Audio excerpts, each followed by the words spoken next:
Good evening, everyone. You're all very welcome to this evening's session. Thank you all for turning up. It's the end of a long day. It has been a very fruitful day, very rich day of discussion and conversation. But I'm sure, you know, it is tough turning up at this hour of the day. So thank you all for being here. We have another great panel this evening, focusing more on the European context. My name is Suzanne Mulligan. I work at the Institute for Social Concerns, and I'm going to be moderating this evening's session. And similar to some of our other keynote panels, what we're going to do is we're going to hear from each of our speakers in turn, and then we have time for Q&A at the end, and you'll see that there's a QR code on the screen here. You can submit your questions via the QR code, and then at the end of having heard from our three speakers, as I've said, we'll get to as many questions as we can, and we'll try and accommodate as many of you in the time that is allotted to us. I'll begin by introducing our three speakers. Immediately on my left is Professor Ellen van Stichel. Ellen is Associate Professor of Christian, Social and Political Ethics at the Faculty of Theology and Religious Studies at Leuven. She's a member of the Research Unit, Theological and Comparative Ethics, coordinator of the Centre of Catholic Social Thought, and member of Ethics at Keough, Leuven. She obtained her doctorate in theology in 2010 with a dissertation entitled Out of Love for Justice, Moral Philosophy and Catholic Social Thought on Global Duties. Her research focuses on how theology can contribute to social issues from an interdisciplinary perspective, with a particular focus on dialogue with economics and philosophy. The central themes that she examines in her work include inequality, poverty, social exclusion, ecology, and political tendencies such as nationalism and populism. Her current research examines the importance and impact of political emotions in ethics. She's currently the supervisor of the interdisciplinary BOF-funded project Emotions and Religion in Times of Populism, a sociological and theological ethical analysis. Next, we will hear from Ferenc Hörcher. He is a historian of political thought and a political philosopher. He taught for 24 years at the Department of Aesthetics of the Catholic University in Hungary, where he also established their doctoral school in political theory. He was director of the Institute of Philosophy of the Hungarian Academy of Sciences, and he's head of the Research Institute of Politics and Government at Ludovika University of Public Service. He is a senior fellow at the Centre for British Politics at the University of Hull, and his research areas include Hungarian political thought, conservatism and liberalism, and the intellectual history of European cities. And last, but by no means least, we will hear from Professor Clemens Sedmak, one of my colleagues here at Notre Dame. Clemens is Professor of Social Ethics and Director of the Nanovic Institute for European Studies at the Keough School of Global Affairs here at the University of Notre Dame. He's a faculty fellow with the Institute for Social Concerns. His most recent publications include Enacting Catholic Social Tradition, published in 2022, Enacting Integral Human Development, published in 2023, and Counting the Cost, Financial Decision-Making, Discipleship and Christian Living, co-authored with Kelly Reagan Hickey, published in 2023, which is also part of our CST book series here at the Institute for Social Concerns. So I ask you please to welcome our three speakers, and Professor van Stichel is up first.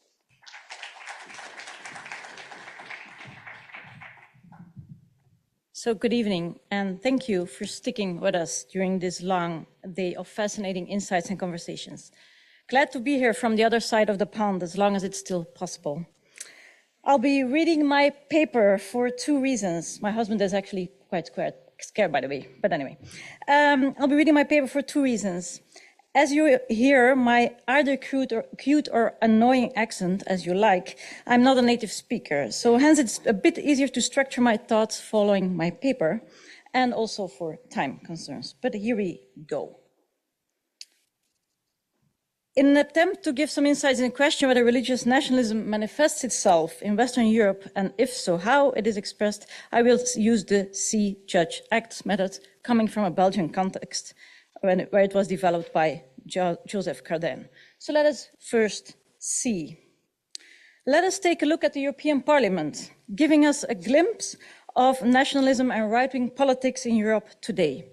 While the European People's Party, the biggest blue one, is the long-standing center-right parties to which Christian Democrats traditionally belong, you see the more extreme right-wing parties of ESN, abbreviation for the European of Sovereign Nations, including the German Alternative for Deutschland, and Patriots for Europe, the other one, which is the biggest one of the two, which includes parties such as Flemish Vlaams Belang, the Hungarian party of Viktor Orban, and the French Rassemblement National, among others. Far-right nationalism in Europe counts for about 50% in the European Parliament today. Here you see the extreme right party's electoral results, during the most recent national elections of each respective country. This slide is on Western Europe. The next slide will be on Eastern Europe. If we add to that, and I'm not going to go through it, but it gives you a glimpse of what kind of parties are right-wing parties, and the asterisk points out whether they are in the ruling government today or not. So this is for Western Europe, and this is for some countries in Eastern Europe. If you add to this that the populist, it's an index that you can look for yourself, indicates that Europe counts 122 far-right political parties, it goes without saying that we can take the increasing influence of right-wing populism and nationalism in Europe as a fact. Though originating in different cultural, political, and historical contexts, and thus tackling very different issues across the continent, those right-wing populist parties have at least two things in common. One, they tap into the affective dimension of politics as it is, according to Daniel Miller, and I quote, a visceral, felt sense of social, political, and cultural identity rather than a consciously held or even logical consistent political ideology. Second common denominator is that they share a forceful anti-immigration stance, especially with regard to Muslim migrants. Since their common denominator is an exclusionary politics directed towards a religion, in this case Islam, the subsequent question rises, does this mean that those right-wing parties are pro-Christian and thus Christian nationalists? And here we notice that a cleavage runs through Europe as we try to answer this question. Dating back from 2018, the data of the Pew Research Center gives a first indication of how divided Europe might be on the issue. While respondents in Eastern Europe, in orange, to a great extent underscore the statement that it is important, even very important, to be a Christian to truly share the national identity, for Western Europeans, in blue, this is much less the case, even indicating that it is not important at all. As this survey starts from the opinions of individual citizens, the question then arises how this is captured by right-wing parties themselves. And in order to grasp the relationship between right-wing nationalism and religion, we found the framework of Ishan Yilmaz and Nicholas Morrison very insightful. For they distinguish three basic types of relationship between populist nationalism and religion. First, the so-called identitarian approach, which uses Christianity as, quote, an identity marker. As the sociologist Oliver Ra puts it, Christianity is an identity, but not a faith. It chooses Christendom above Christianity. Or, as Marcuse puts it, it is about belonging, not believing. While parties and movements thriving on this approach may have different notions of us, so about what is understood by Christian religiosity, they share an agreement on them. They refer to Islam, which is rejected. Christianity is used as as an emptied identity marker. Christianity is empty, doesn't say anything, removing it from its concrete and complete meaning, practices, theology, and so on. Therefore, Marcuse and Roy speak about the hijacking of religion in this case. The second approach is when political movements use the politicization of religion, instrumentalizing religion by taking the doctrine and ethics of a particular religious tradition as essential to the political agenda that they want to push forward. For example, the Hinduist party in India. Hence, one seeks the implementation of concrete religious prescriptions, ethical codes, and so on through law. Proponents of this approach refer to holy books or teachings which they believe are divinely inspired. And I think that this links most to what is called in this conference theme religious nationalism. The third approach is the sacralization of politics, or what Brubaker calls the politicization of religion.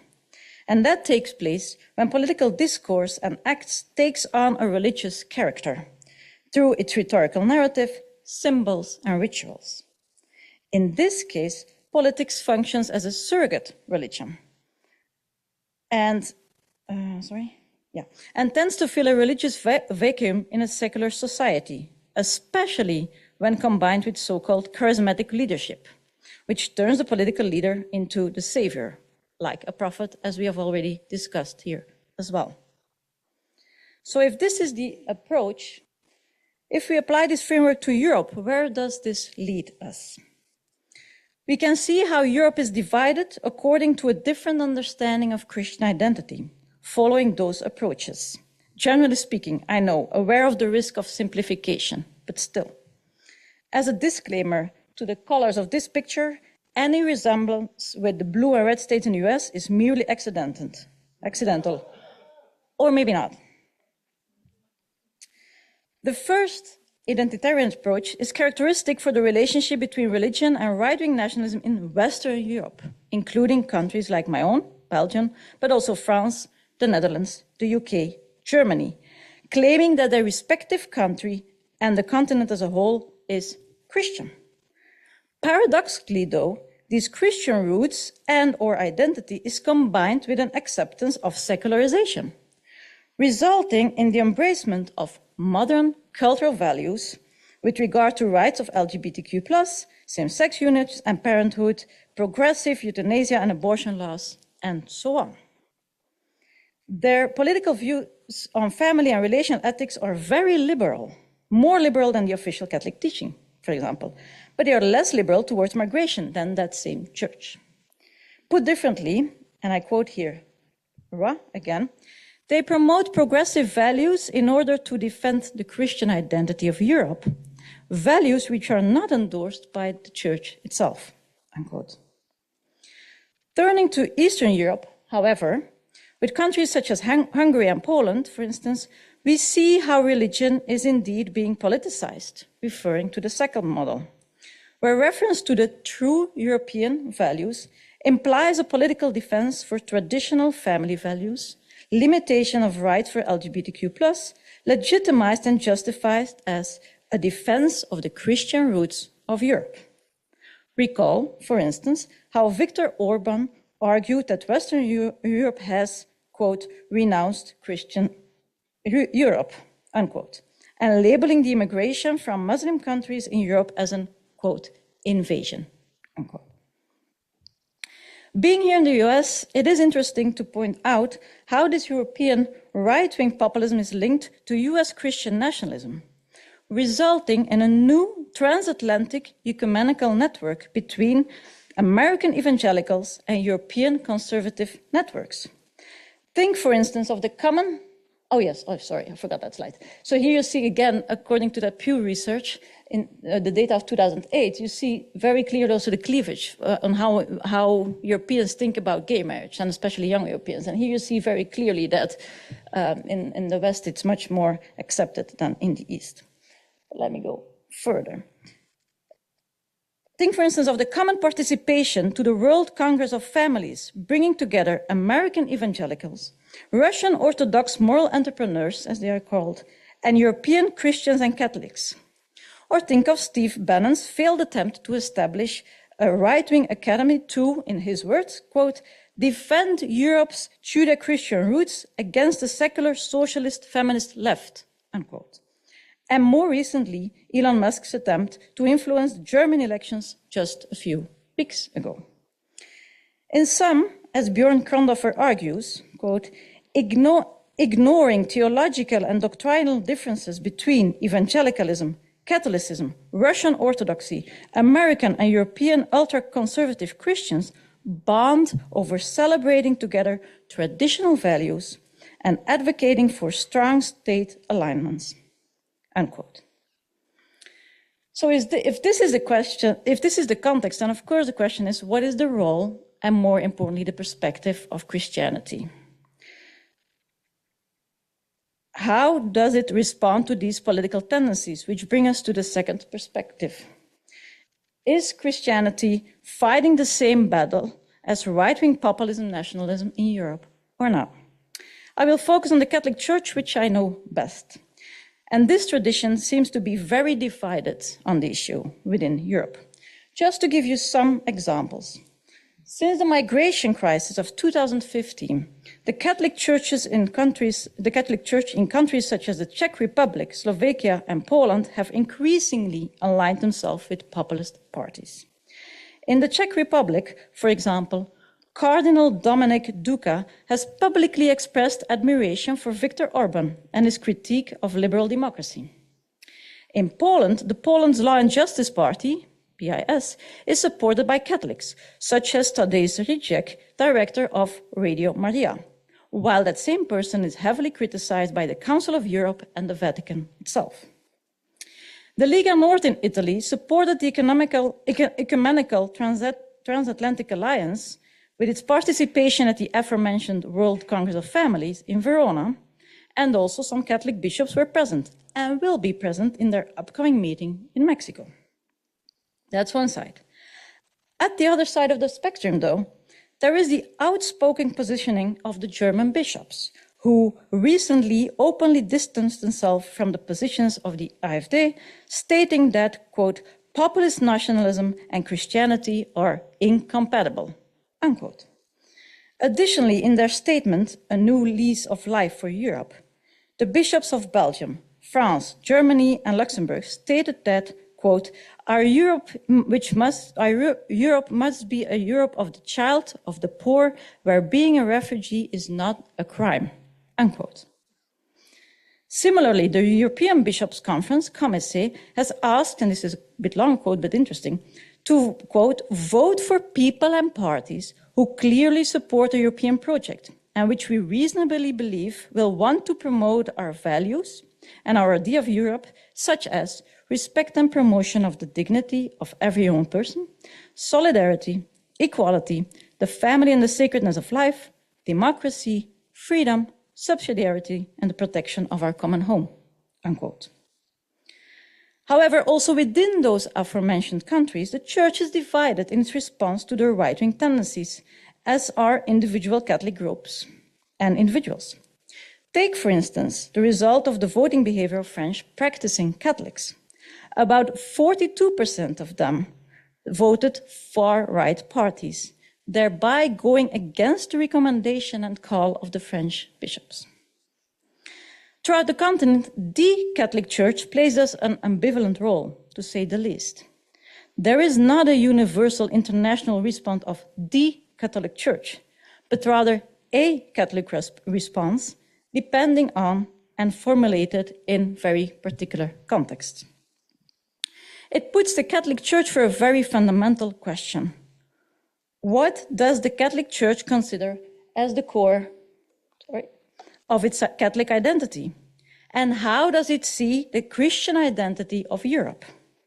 And here we see how the cleavage between Benedict XVI and Francis runs through this debate, polarizing the Church answer to this question. Benedict, on the one hand, was very critical and concerned about Europe's Christian identity of about the loss of Christian identity of Europe, especially in light of secularization.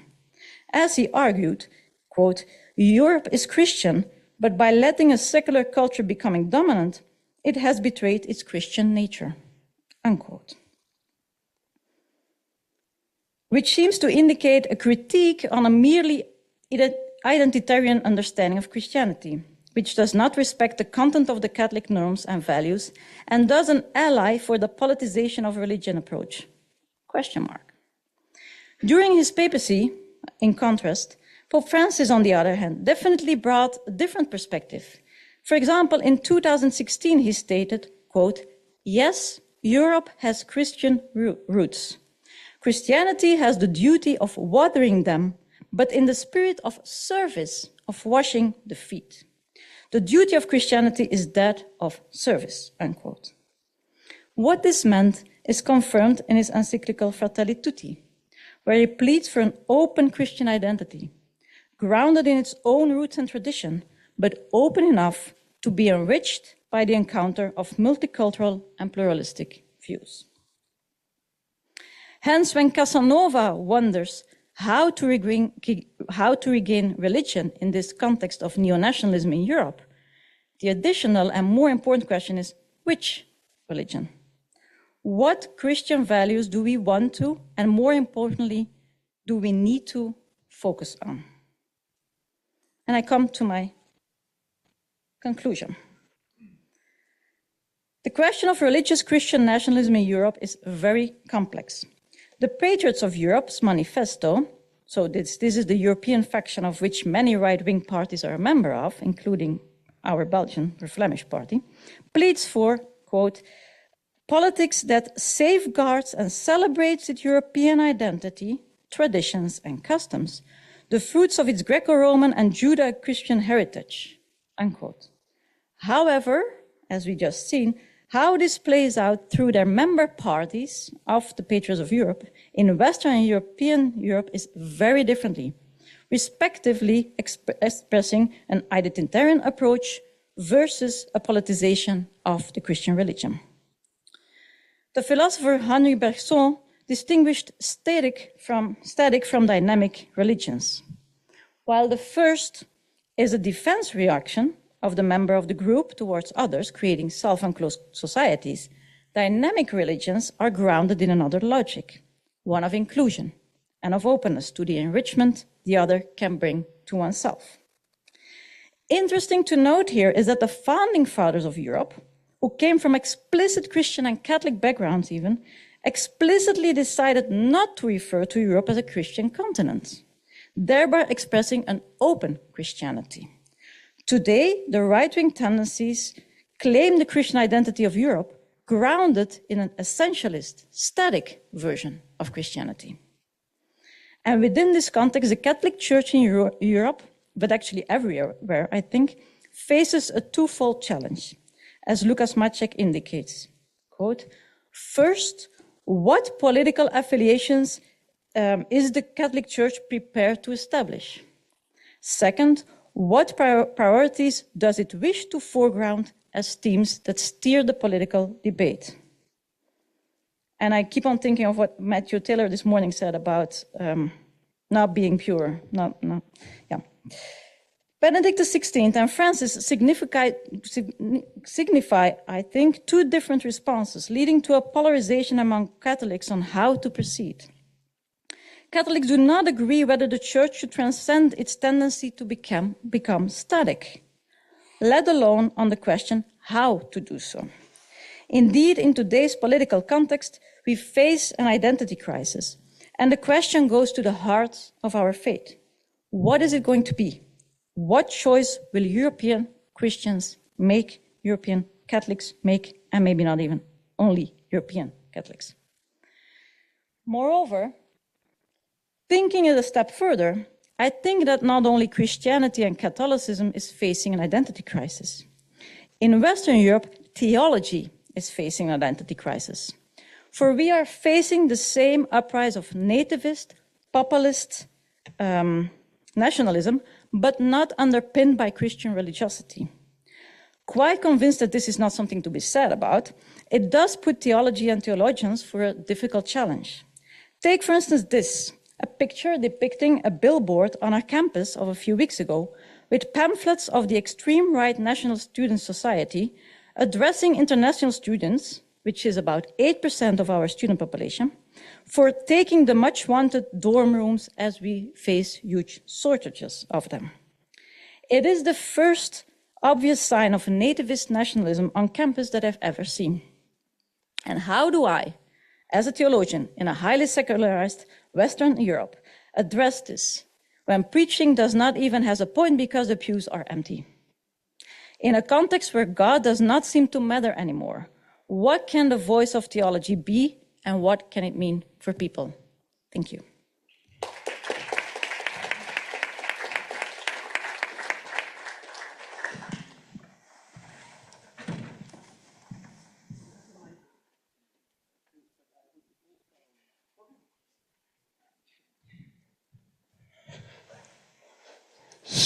So thank you for the invitation to come here.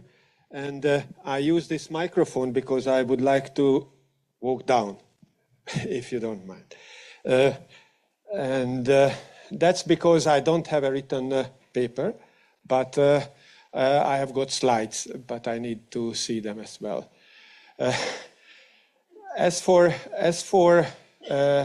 being here, let me first express my gratitude for the hospitality of this university, which I had the opportunity to enjoy some years ago. I was in 2009 a research fellow of the Nanovic Institute for European Studies here. And I remember those days when Jim McAdams was the director, and he was such a nice and hospitable person.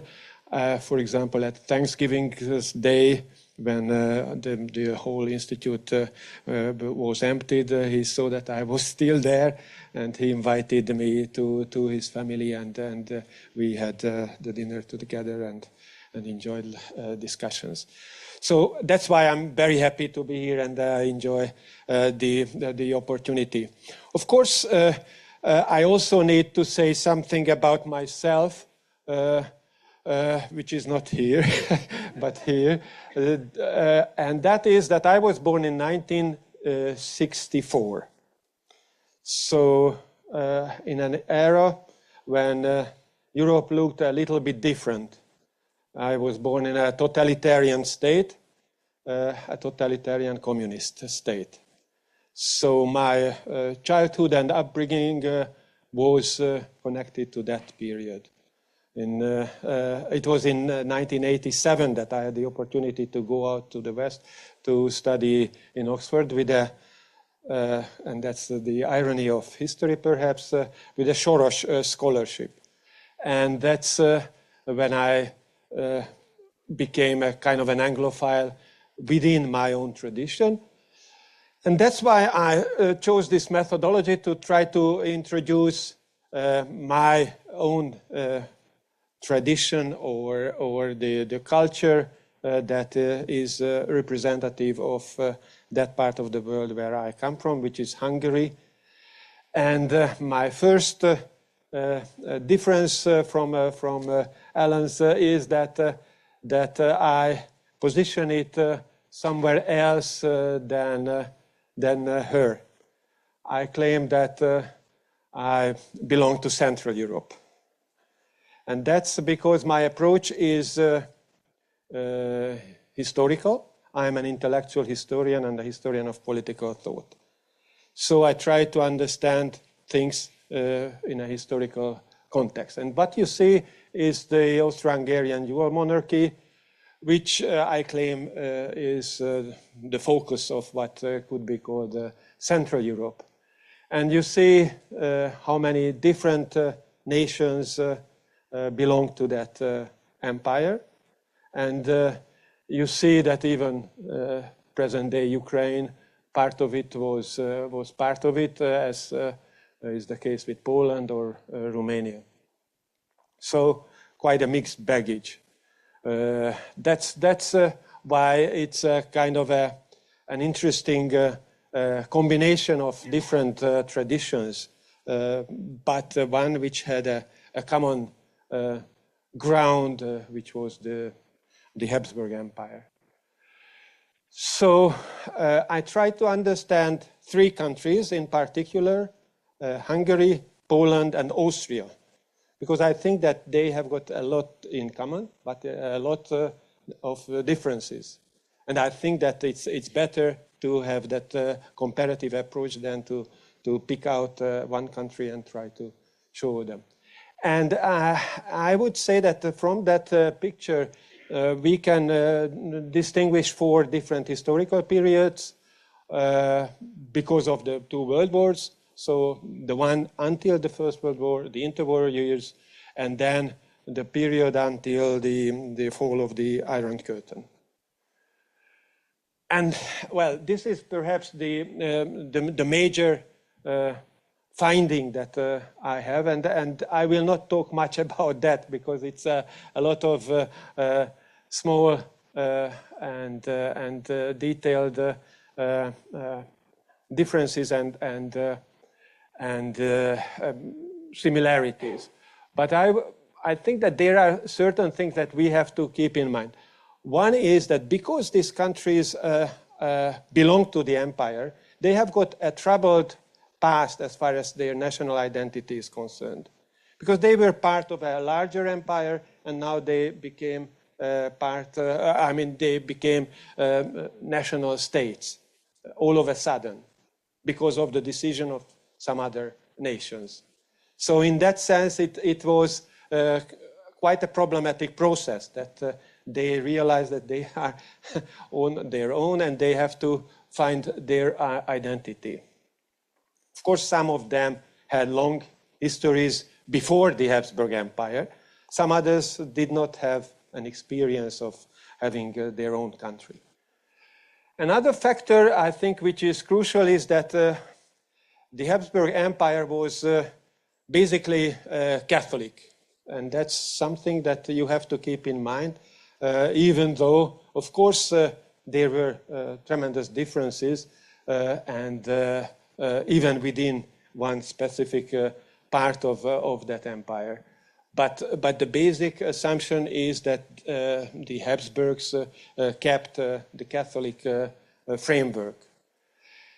And a further difference comes from the fact that after the Second World War, the new division of the world, at least of Europe, divided these countries into two parts, the free part and the one that was under Soviet rule, Soviet totalitarian rule. So in that sense, I would say it is from that experience that we tend to talk about Western and Eastern Europe, because of course the Iron Curtain distinguished it. But again, it's not so simple, as nothing is so simple in Europe, because of course Austria for a certain time was belonged to the Soviet territory, at least parts of it, and then it could change. The Iron Curtain did not include Austria anymore. So that's a part of the world where to be a nation was something that needed to be achieved by the nation itself or by external powers. And that's why it's a troubled past. And that's why there are important black spots in that history. Because if you are unaware or unsure about your identity, you have got occasions to make misjudgments or false judgments or mistakes or historical sins. And that's the case in this territory. In the interwar period, the relationship to Nazi Germany is the crucial issue. After the World War, it's the relationship to communist Soviet Union. That's the issue. And after 1990, the populist nationalist revival. And in that sense, if we want to understand church-state relationships, and I don't talk about religious nationalism because, as I mentioned, this is a territory, a part of the world where Catholicism had a major impact, and that's not the discourse that is characteristic of Catholicism traditionally.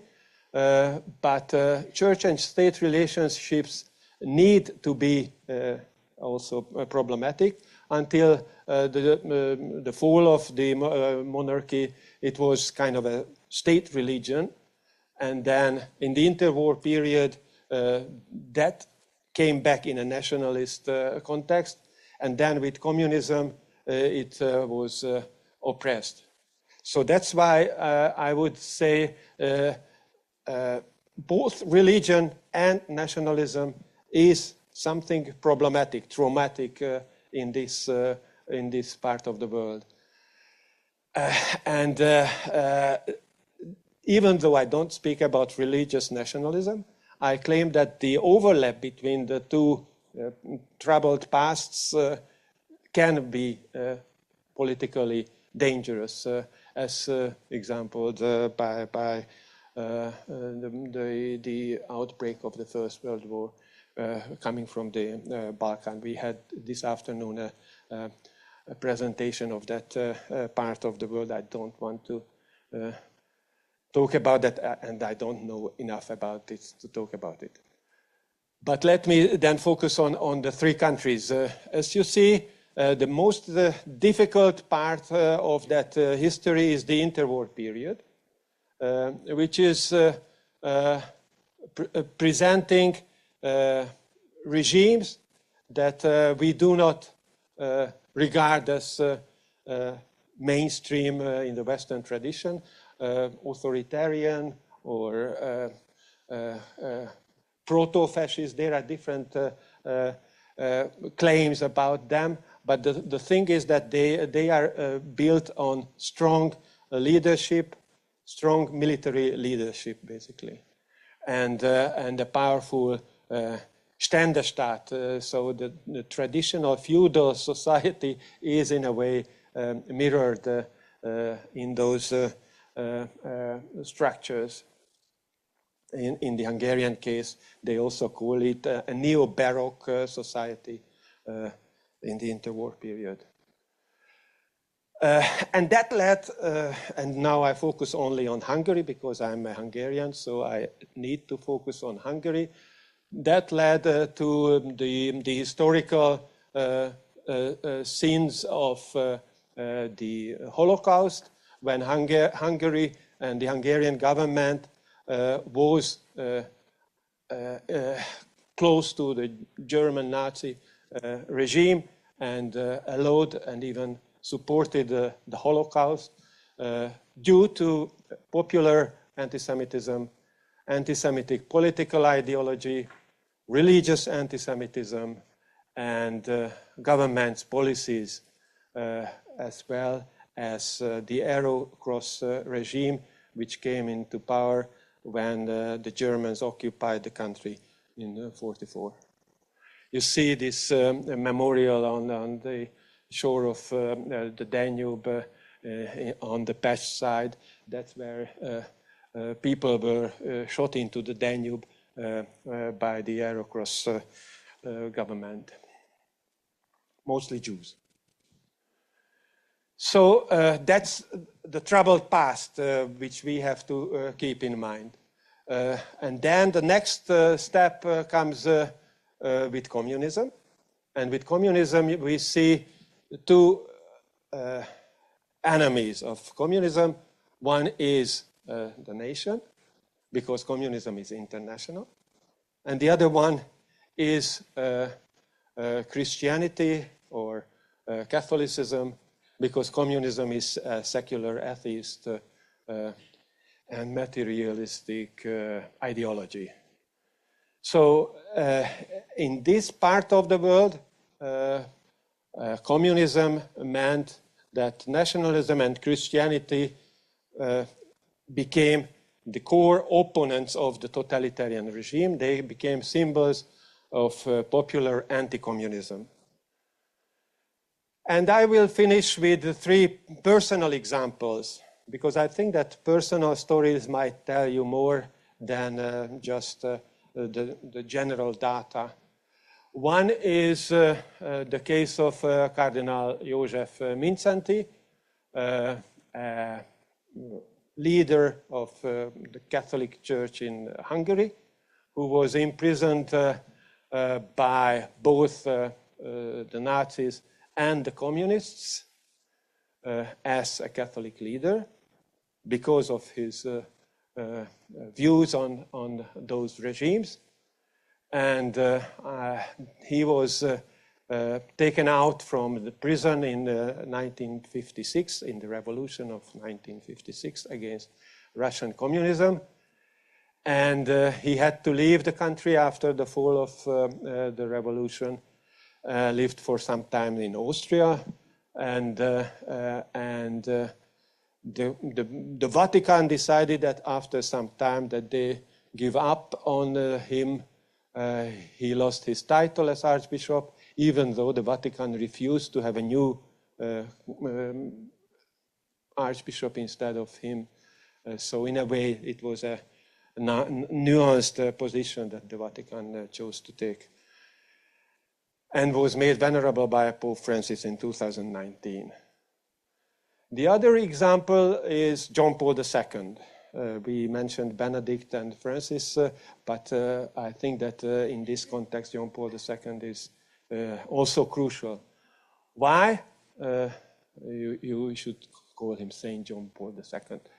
Why? Because Pope John Paul II was a Polish person, the Archbishop of Krakow, and then Cardinal, and made the Pope of the Roman Catholic Church from 78. So just in the middle of the communist era. Of course, it's not the Stalinist one, but still Soviet-ruled territories from where he came. So I think that you cannot see him any other way but as an opponent of communism. You see his return, which came on a regular basis to Poland, which always gave fuel to the Solidarność movement of the opposition powers in his home country. So they were public demonstrations as well, beyond being religious events. And historical writing is now accepting that he was perhaps one of the key figures, politically key figures in the fall of the communist regime. And the third and last one is Father Popieluszko, who is Jerzy Popieluszko, who is a simple priest, but one who became an iconic figure. Why? Because he supported the movement, the Solidarność movement. He was always ready to stand up for his belief, even if the communists wanted to let him shy away from that, and became brutally executed by the secret forces, and died and became a martyr of his faith. Final slide. This is a part of John Paul II's last book, Memory and Identity. This is where the Pope tries to summarize his basic experiences of his life and of his period.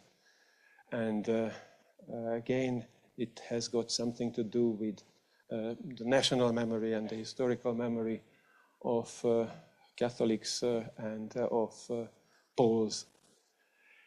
And I think this part of it is interesting for the following reason, because he, as always, is critical with his own tradition.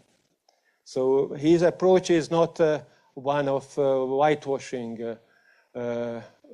Clearly, one thing must be avoided at all costs: the risk of allowing this essential function of the nation to lead to an unhealthy nationalism. So he is quite explicit that nationalism is something that is dangerous, that represents a risk, and that needs to be avoided, must be avoided. On the other hand, this does not mean that you should give up on your national belonging. And that's an experience that he has because of his own past, which was the Nazi and the communist past, when he again was attacked by both regimes. So he said that if you belong to a certain nation, you should be loyal to it, and you should keep that tradition alive. A love for one's native land that accords rights to all other nations, equal to those claimed for one's own. So it's not against something, not against the others, but in favor of the ones that you belong to. That's what he calls patriotism. Patriotism, in other words, leads to a properly ordered social love. Thank you very much for your attention.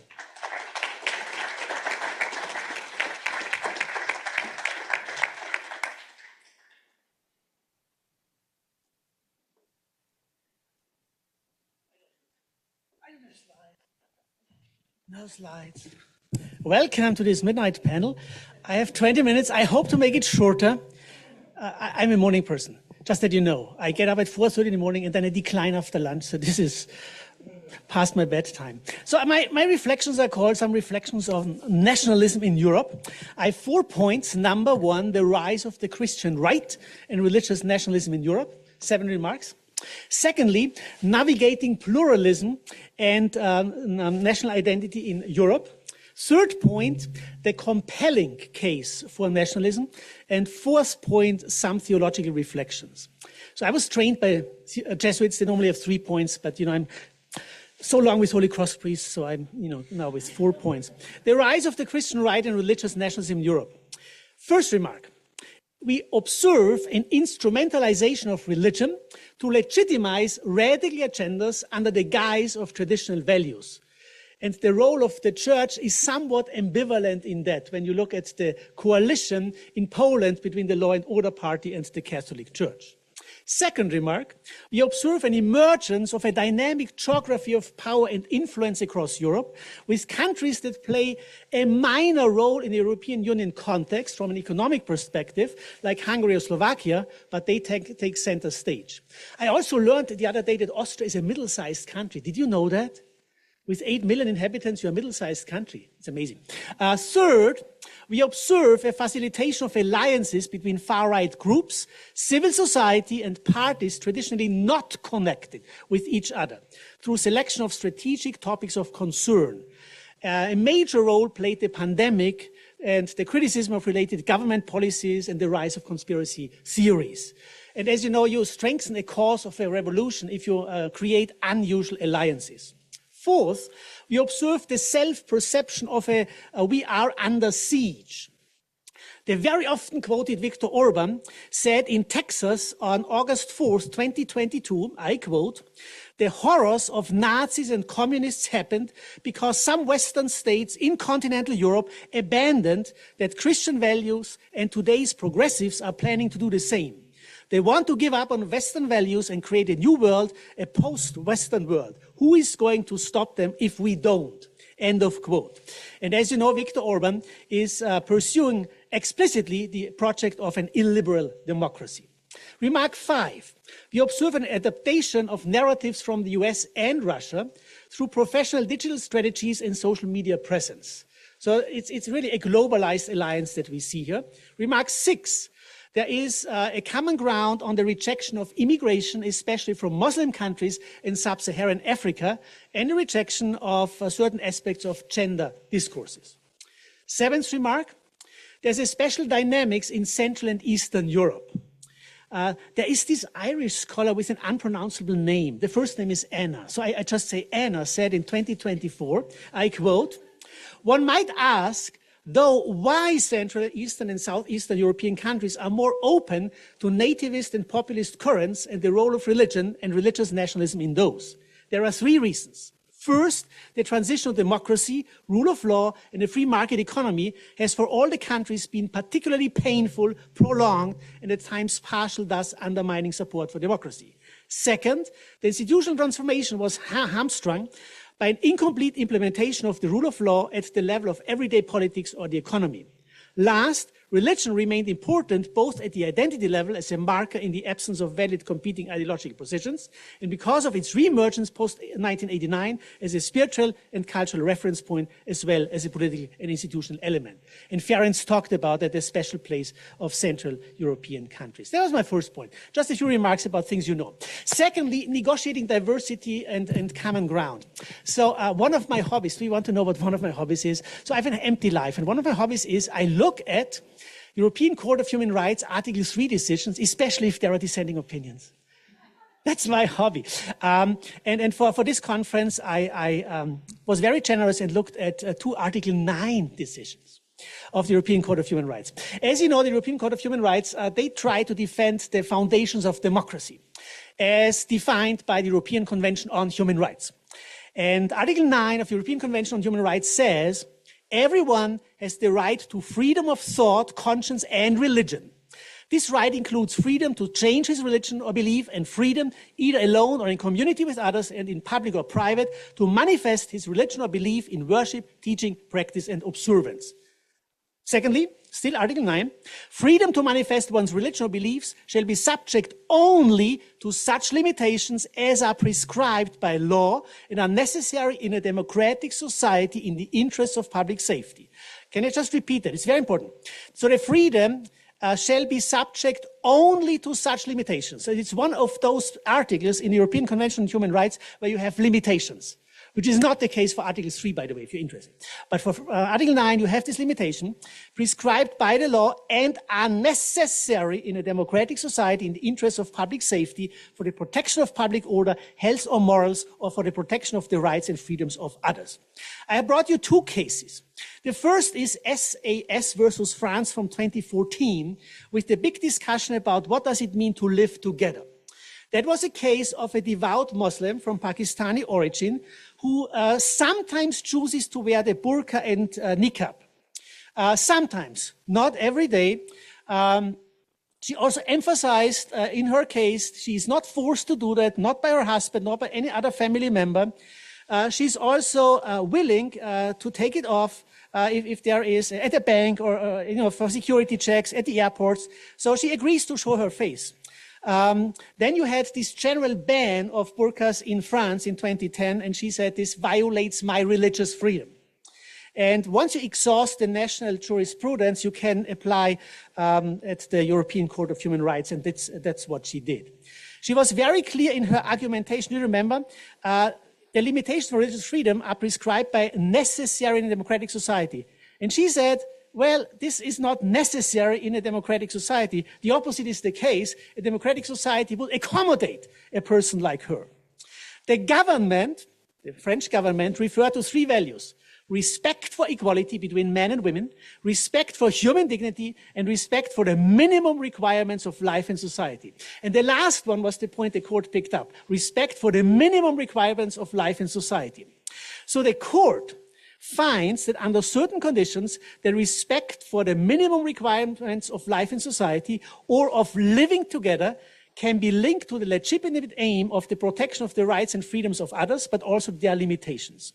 So what the court did, the court said, in order to make sure that we can live together, we have to make sure that certain clear religious symbols are not being used.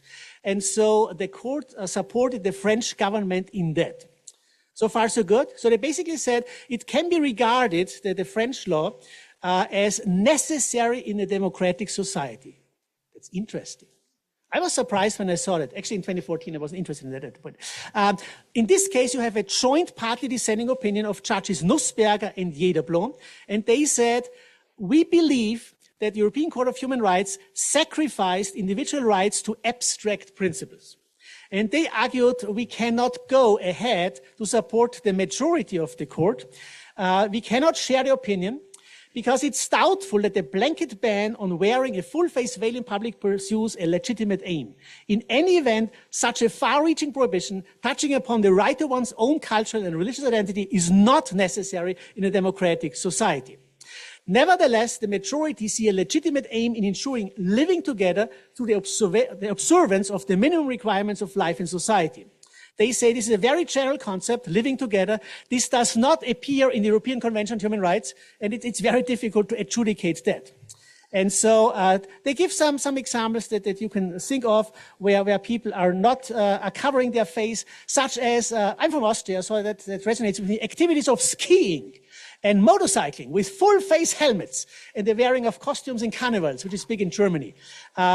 Obviously, they lost the case, but it was very clear the European Court of Human Rights has to navigate this space between pluralism, freedom, individuals, and at the same time, well, we want to respect individual societies and their traditions. One argument I should have mentioned is that they're very strong on subsidiarity.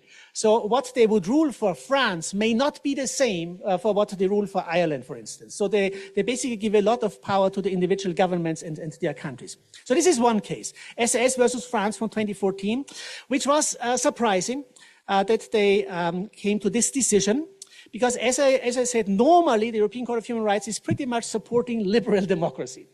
The second case is Onamaglu and Kotsabas versus Switzerland, 2017. This was a discussion about social inclusion and successful social integration according to local customs and mores.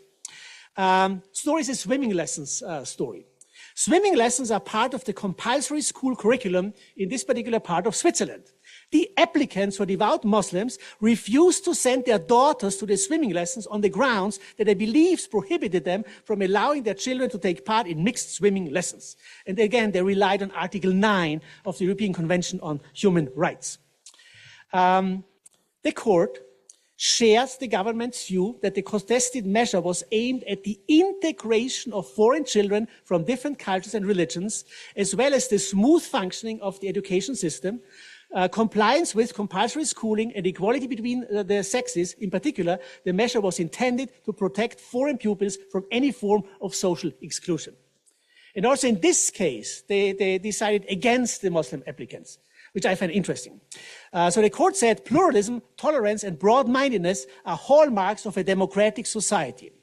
Although individual interests must on occasion be subordinated to those of a group, democracy does not simply mean that the views of a majority must always prevail. So they looked again at each aspect of the case, the subsidiarity aspect of Switzerland, and then they really said, weighing the different interests, the court decided to agree with the government's argument that school plays a special role in the process of social integration, one that is all the more decisive where children of foreign origin are concerned. The court accepts that, given the importance of compulsory education for children's development, an exemption from certain lessons is justified only in very exceptional circumstances, in well-defined conditions, and having regard to equality of treatment for all religious groups. And so in this case, unanimously, the court supported the government's decision not to accommodate the request of the Muslim applicants, which is, I think, just indicative in the sense that they have to navigate that. And there's an article about, we are a little concerned that certain Islamophobic tendencies in Europe may be supported by those kinds of decisions of the court. That was my second point. There are more cases, but these are the more juicy ones. The third one is the plausibility of the cause, nation X first. So when we think about nationalism, this is not something that is so insane that we don't have to look closely, right? So it makes a lot of sense in many contexts, so it should be taken seriously. And I'll give you 4 points. First is, you know John Rawls, the late John Rawls, and he believes in a very minimal legal framework, But he says this would not work without a sense of justice and shared values. Even John Rawls says laws are not enough. You have to have more than that, which he calls a sense of justice. There's a special section in his famous Theory of Justice book. Second remark, religion and nationalism play an important role, for example, in Ukraine right now. The Ukrainians would not defend themselves to the level they do if they were not convinced that they are in the process of nation defending and nation building. Ferenc mentioned Austria. Austria became a free country in 1955 after 10 years of occupation. And of course, Austrian nationalism played a big role in Austria's independence. John Paul II wrote in Sollicitudo Rei Socialis 15, I don't know whether he wrote it, but the document ascribed to John Paul II, paragraph 15 says, it often happens that a nation is deprived of its subjectivity, that is to say, the sovereignty which is its right in its economic, political, social, and in a certain way cultural significance. Basically saying a nation has a right to defend itself. And the same, John Paul II, or if you like, St. John Paul II, wrote, again, we don't know who wrote it. On the occasion of 60 years of the Warsaw Uprising, July 27, 2004. And you know, he was in his last year, so we really don't know who wrote the letter. But it is a powerful letter in defense of patriotism. I'm not saying that nationalism and patriotism are the same thing. But the letter is very clear. You all know what the Warsaw Uprising was. That was really the most significant and substantial resistance, military resistance against the German Nazi regime. And it failed. And in this letter, John Paul II wrote, I bow to the insurgents who spared neither their blood nor their lives in the unequal fight for the cause of their homeland. Although they suffered military defeat in the end, due to inappropriate means and external conditions, their gesture will live on forever in the memory of the nation as the loftiest expression of patriotism. What love for the homeland those young people must have cherished in their hearts. I ask God, with His grace, to make the hearts of all Poles more and more noble, so that the memory of their forebearers' heroic deeds may be not only a return to remote history, but also a stimulating example of patriotic love, which even in peacetime is expressed by putting the common good before personal concerns. So that's my second point, why there is a plausibility in the cause. My third point is, it is quite compelling and somehow easier to argue than the global common good. I sometimes look in a seminar at President Donald Trump's statement on June 1st, 2017, in the White House Rose Garden, when President Trump declared that the US would pull out of the Paris Climate Accord. This is not irrational. This is not without any arguments. It's very compelling that the President of the US says, I was elected by the US people. I owe my priority to the US people. I defend US interests. It makes a lot of sense. And I'm saying that with the helplessness of a person who teaches integral human development against utilitarianism, which is so much compelling. I mean, you end up in hell if you do it. But nonetheless, right now it's so much more compelling. And that concerns me a bit. And finally, we should not deny that there are real challenges with large-scale migration, which is it's a major topic in Europe, European elections, the Brexit. There are major challenges with that, and saying that all is good will not do it. So this is just my third point. Thinking about nationalism is worthwhile. There are many plausible things to be mentioned in many different contexts. 4 minutes to go. My last point is two theological remarks and two questions.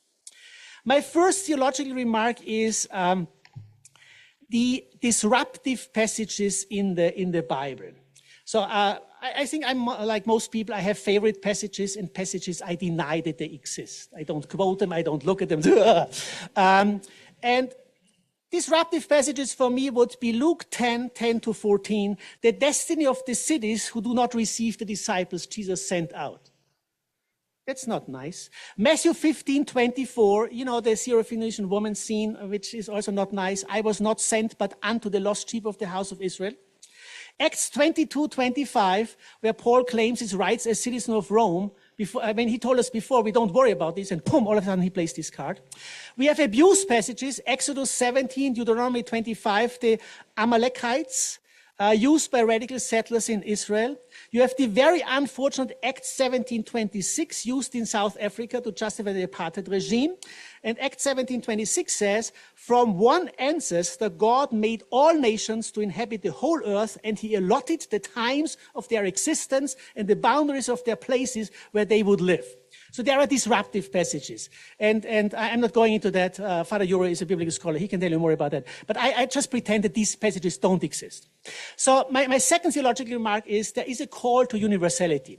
Galatians 3:28, we love to quote that, right? There can be neither Jew nor Greek, there can be neither bond nor free, there can be no male and female, for we are all one in Jesus Christ. We have this sense of universal destination of goods, we have the idea of the global common good. Popular and Progressio 62 is one of my favorite passages to quote about we need world solidarity. Nations are okay, but we need to think about we are part of a human family.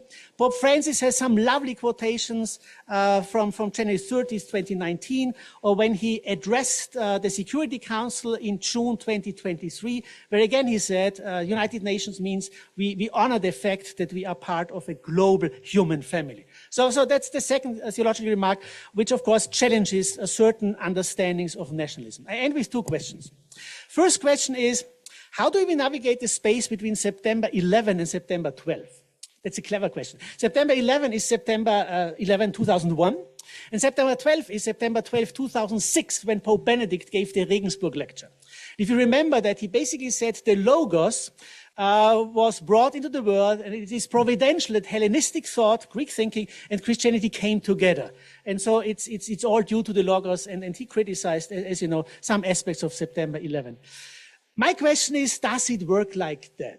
Does it work like that reason wins and the rationality prevails?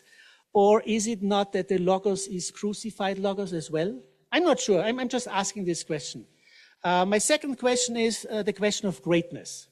There are no beatitudes. Blessed are those who are great. Blessed are those who are successful. Make Israel great again was not one of Jesus' promises that he honored. I'm thinking of two biblical passages. John 18:36, my kingdom is not of this world. What does that mean for this making anything great again kind of policy? And also Matthew 26:53. This is Jesus in Gethsemane telling those who arrest him, do you think that I cannot appeal to my Father and he will at once send me more than 12 legions of angels? And the point here is he could have made himself, Israel, whatever, great again, but chose not to do that. And what does that mean for us as we ponder nationalism? Thank you.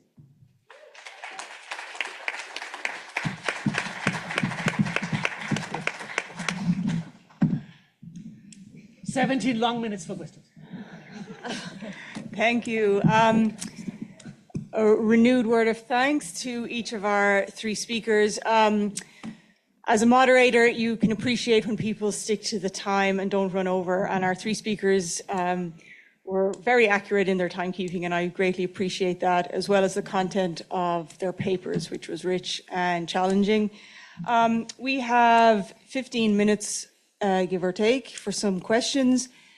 Please don't be shy. Please feel free to send in your questions via the QR link if you would like to do so. Maybe we'll just take a couple of moments to ponder some of what was shared with us this evening, and then you can send in your questions if you'd like to do so.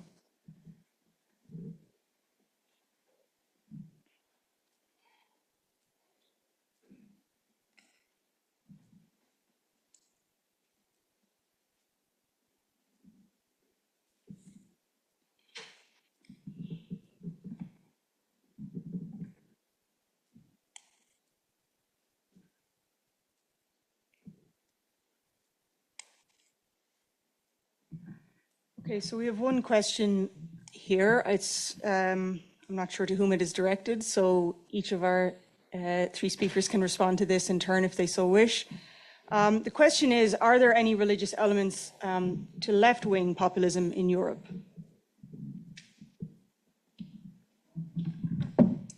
Let me start by saying it depends what you mean by religion.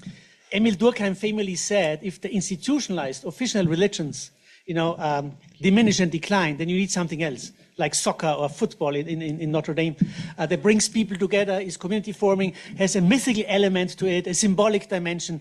And in this regard, yes, you would have elements of that if you look at party conventions of left-wing parties.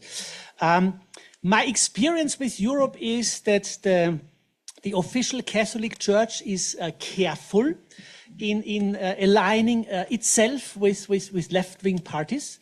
One major issue remains abortion in many countries.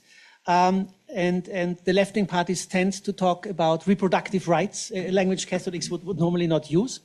And another political issue where the church may take issue is also the privileges of the church. So in some countries in Europe, the church has tax privileges, or Ellen can tell you more about that, how the church how the state pays for church employees, the same in Austria. And left-wing parties tend to say, well, we don't like the church to have this privileged status. And as a bishop, you, of course, officially cannot like that. That was a start. Well, perhaps we should, as far as Central Europe is concerned, consider that left-wing politics in this part of the world came in urban areas among workers, but in opposition to what was regarded as mainstream politics, which was regarded as connected to Catholicism, as I mentioned. So if you wanted to have the workers' rights, you had to turn against the establishment, and the establishment included the Catholic Church. So in that sense, there it's it's obvious that if you want to be a left-wing party, you have to keep in mind that your electorate would be anti-establishment and anti-church. Generally speaking, left-wing populism, and I will talk about Belgium because for the rest I cannot really speak about this, I think, but it's just very small. We used to have quite a strong social democrat party, but that's also declining. But we have a small left-wing populist party. But indeed, because it is very progressive or outspoken about reproductive rights, there is not really any alignment with traditional parties. Although we do have a group which is called Christian for Socialism, which would, because of the social rights and focus on that, some of individual Christians might lean to that. So what I see, for example, is that among colleagues who try to really make a distinction between these traditional family values and then social values. It's kind of what is a priority now, and then choose, because of their faith, decide to align with that left-wing populism. But it's not institutionalized, no. Okay, thank you. So I have another question here again. You can each respond to this if you would like to.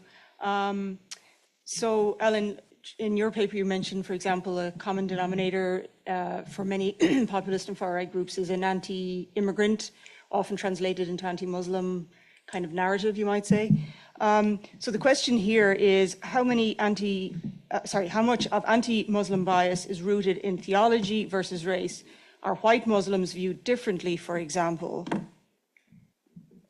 Anyone like to respond to that? Can you read again? What was the question? Yeah. So how much of the anti-Muslim bias is rooted in theology versus race? So are white Muslims viewed differently to presumably non-white Middle Eastern or indeed African Muslims that are coming into Europe? I have no idea how to offer statistics, but I know there is a lot of xenophobia vis-a-vis Africans on the basis of color of skin, irrespective of their religious affiliation, as well as there is Islamophobia, and sometimes they coincide and sometimes they do not. And our current president of Notre Dame did some studies on integration of Muslim migrants into northern Italy back in the day when he was busy with other things than he's busy now. And he found out that you have Christians, especially Christian men, who do not practice their faith. They don't go to liturgies or so, but they say we must uphold Christian values in this country, and they have these anti-Muslim cliches. So I think it's not so much knowledge where you have nuances between, oh, you're a white Muslim versus a black Muslim. It's on a cliche kind of basis. And speaking for Austria, I mean, xenophobia is on the rise. Mm-hmm. And one of the right-wing parties made sure that in the official news, they have to mention the nationality of the perpetrator. And so when you read a Syrian rapes a 16-year-old girl in Vienna, that's not very helpful for the cause. And if you see whatever some of the images of New Year's Eve, if you remember, were in Cologne, and that's not very helpful. But so I wouldn't be able to comment on the difference between white Muslims and some. It's just phobia in two cases.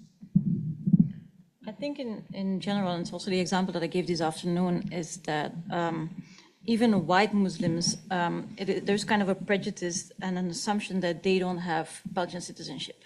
So, for example, I have a colleague, a Muslim colleague in the ethics department, and even our elderly colleagues were talking about, yes, we as Belgians, etc., trying to explain to her, and then she was like, I'm 35, but I'm Belgian, I was born here, I speak Flemish. So just to say how that is how that assumption lives towards white Muslims as well. I think it's more about the obvious religious symbols in their dresses, etc., that triggers things. And then I would say that the fact that they then have also a different skin color adds to the Islamophobia that is already there. Maybe just one thing, if you... Yeah, sure. Just to clarify again the differences or different paths within Europe. We might want to distinguish between countries with colonial pasts and without, or countries which colonized and countries which became colonized. Of course, it's not that one is the good, the other one is the bad. Rather, it's one who was more successful than the other one who was the loser. So that's. But it makes a difference. And another one is communism and the Iron Curtain. So in a certain sense, again, the issue of immigration was not an issue for the countries beyond the Iron Curtain. And when we say beyond, it means that we look at it from this part of the world. On the other hand, there was a migration away from, and there is a migration away from that part of the world towards the West. So that's why in this part of the world, it's hard to talk about Islamophobia. What you can talk about, of course, is the politicization, the political trump card of talking about migration, and in particular illegal migration.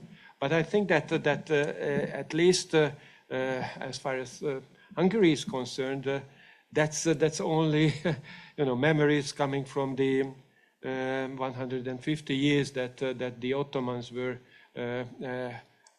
controlling the country between the 16th and the 18th century. So even my grandmother would not have remembered it. Thank you.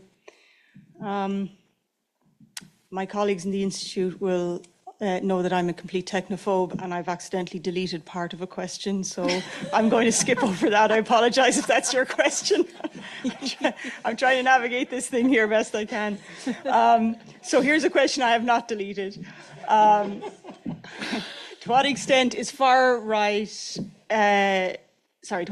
far-right-wing nationalism in Europe the result of, one, Putin's asymmetrical warfare, and two, the example of Trump? Not terribly well put, but if anyone wants to navigate that tricky one. To what extent is right-wing nationalism in Europe the result of Putin's asymmetrical warfare and the example of Trump? I mean, these would not be the first two factors that would come to my mind. The fact that would come to my mind first is that currently the generation growing up will be the first generation in Europe that will make less money than their parents. And then after the Second World War, you had the economic miracle, and then every generation was better off than the parents. And this is not the case for this generation, and they grew up with a high living standard. And so these are two factors that, a fear of loss of economic status, and then you look around whom to blame. And that is one of the reasons why migration is such a huge issue, I believe. And of course, if you have role models like Donald Trump, like Viktor Orban, who would say things that some people may think but not dare to say aloud, it will also enhance that mechanisms. And I think that's what I wanted to say since Ferenc is here. Viktor Orban is a very successful politician. I mean, he may not be the most favorite European Union politician within the European Union, but he's for his own country very successful, and that makes the cause so compelling, because the kind of migration challenges that Austria would face or other countries, Hungary does not face. And what I'm trying to say here is it's not so easy to say that you have a vilified person on this side, and then you have the good liberal politician on the other hand. But I think, yes, the misinformation from Russia will always help. In the sense of, I'm still amazed that 2014 annexation of Crimea, Europe said, well, bad luck, and we moved on. I'm still amazed that this was possible. And so something must have happened on the internet side as well. And I mean, and that's a fact, that there is a lot of internet activity on the global level where Russians play a major role. As for me, I would neither say that either Putin or Trump is the cause, because, of course, it would mean that we try to push responsibility out and say that, well, there are some bad guys out there, and that's what causes it. But let me put 2 points. One is the issue that in politics you need enemies. Today I heard the name of Carl Schmitt referred to. I don't like to refer to him, so I don't want to. But enemies are useful in politics. That's the thing. And if you want me to pronounce the name of Viktor Orban, then let me do so. But he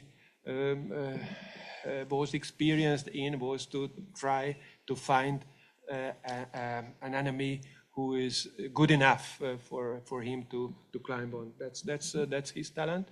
So he made a speech in '89 that Russians should go home, and then the Russians were still around, you know. So that was something like a silly game to play, and we all, you know, shook our heads and thought that that's crazy. And then he, after 1990, he realized that he needs again an enemy, and then Moscow became Brussels. So the enemy now is in Brussels.